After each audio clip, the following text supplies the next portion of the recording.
আজি জুলিয়ান জনস্থিত গগৈ মাৰ্কেটৰ এখন চিকেন কৰ্নাৰ এখন দোকান আদি ইনোগ্ৰেশ্যন হ'বলৈ গৈ আছে আৰু এই কৰ্নাৰৰ দুজন বিশেষ ব্যক্তি ৰন্টু তামুলী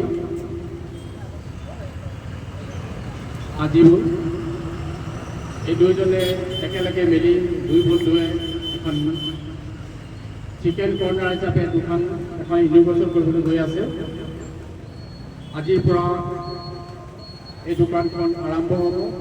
আগন্তুক সময়ত এই দোকানখনৰ যাতে জৰিয়তে সুন্দৰভাৱে তেওঁলোকৰ ব্যৱসায় যাতে আগবঢ়াই নিব পৰা যায়, ইয়াৰ কাৰণে আজি ভগৱানৰ ওচৰত প্ৰাৰ্থনা জনোৱা হৈছে। আৰু আজি এই শুভাৰম্ভ কৰিবৰ কাৰণে দুজন বিশেষ ব্যক্তি দুলীয়াজানৰ